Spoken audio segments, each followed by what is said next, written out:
नमस्कार दोस्तों मैंने अभी अभी नेटफ्लिक्स पर डोंट कम होम नाम का एक नया थाई शो हिंदी में देखकर कंप्लीट किया है। लिमिटेड सीरीज है, 6 एपिसोड है, 40-45 मिनट के आसपास की लेंथ है प्रत्येक एपिसोड की। And let me tell you दोस्तों, मैं कह सकता हूँ कि कहीं ना कहीं मुझे इस शो को देखने में मजा तो आया है।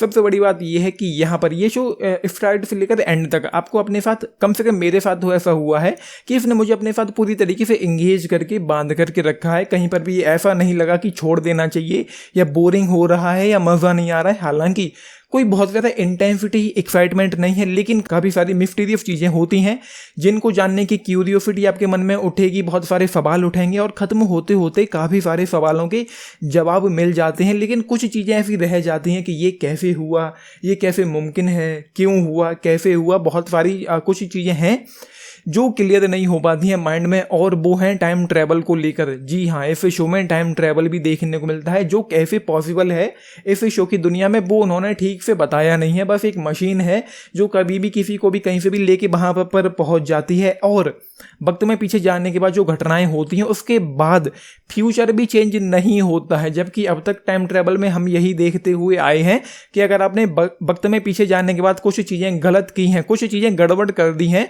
तो उसका पूरा असर फ्यूचर पर भी पड़ेगा। जैसे कि मान के चलो कि आप वक्त में पीछे गए और किसी वजह से आपकी मौत हो जाती है, तो फ्यूचर जो होगा वो सारे लोग भूल जाएंगे कि आप कभी एग्जिस्ट करते भी थे या नहीं करते थे। लेकिन यहाँ पर कुछ और ही चीज़ें होती हैं जो आपको देखने को मिल जाएंगी। तो पहले 3 एपिसोड जो थे, फर्स्ट एपिसोड में प्लॉट पर मैं आता हूँ। पहले चीज़ें यूँ होती हैं कि एक माँ और बेटी अपने परिवार की पुरानी भयानक हवेली में रहने आते हैं, लेकिन बेटी रहस्यमय तरीके से गायब हो जाती है। अब माँ को अपने अतीत के काले रहस्यों का सामना करना होगा। एक माँ बेटी है जो एक अपने घर में, जैसा कि मैंने कहा, एक पुरानी हवेली में रहने आते हैं। जो बेटी है उसको कुछ चीज़ें, कुछ साए दिखाई पड़ते हैं, एक पता नहीं भूत है क्या है, फाइनल एपिसोड में पता चल जाता है कि वो क्या है। तो उसको कुछ साए दिखाई पड़ते हैं जिसकी आंखों में बल्ब लगे हुए हैं, मतलब आंखों में एक अलग ही रोशनी है। क्यों है, किस लिए है, वो आप लोग देख लेना भाई, यही लोग जाने। ऐसा कुछ हमको बेताल में भी देखने को मिला था, जो 4 एपिसोड वाला शो था। बेताल में जो ज़ॉम्बी थे उनकी आंखों में कुछ ऐसे ही बल्ब लगे हुए थे जो चमक रही थी। तीसरे एपिसोड तक तो ठीक ठाक था, मेरा जो सब्र का बांध है वो टूटने वाला था। लेकिन चौथे एपिसोड में कुछ ट्विस्ट एंड टर्न शुरू हो जाते हैं, कुछ टाइम ट्रेवल वाली चीज़ें होने लग जाती हैं। ये सीन आप देख रहे हैं, यहाँ पर ये बच्ची नहीं होनी चाहिए थी, लेकिन ये है, और उसके पीछे की जो स्टोरी है वो कंफ्यूजिंग है। और फिर एक ये वाला सीन आप देखिए, एंड 4th एपिसोड में हमको देखने को मिला कि ये जो लड़की है जो आप देख पा रही है, जो छोटी सी बच्ची, ये वरी है जिसका अंजाम ये था। अब उसके बाद ये वरी किस तरीके, ये वाली जो वरी है वो कैसे एग्जिस्ट करती है, क्यों करती है, उसके पीछे की कहानी समझ में नहीं आई है। एंड यहाँ पर जो टाइम ट्रेवल वाली जो चीज़ें हैं, जो वो मशीन है जो उसने अपने घर के बेसमेंट में लगा रखी है, वो चीज़ कैसे काम करती है।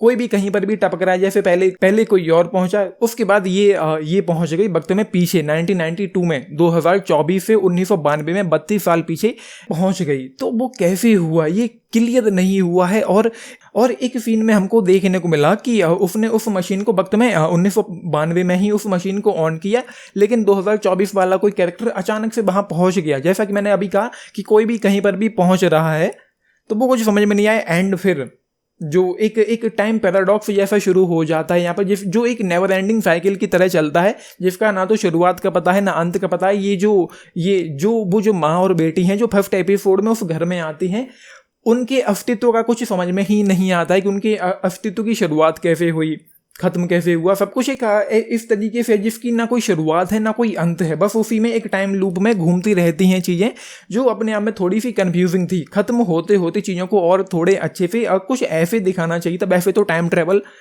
इसके बारे में बात करना ही एक बेतुकी बात है, फिजूल है। जब तक कि साइंटिफिकली ये प्रूव ना हो जाए कि टाइम ट्रेवल मुमकिन है और लाइट की स्पीड से ट्रेवल करना, वो चीज़ें अलग हो जाती। लेकिन यहाँ पर जैसे जो चीज़ें दिखाई गई हैं, जैसे फिल्मों में हमको देखने को मिलता है कि कभी भी कोई किरदार वक्त में पीछे पहुंच जाता है, वो बात करना ही फिजूल है।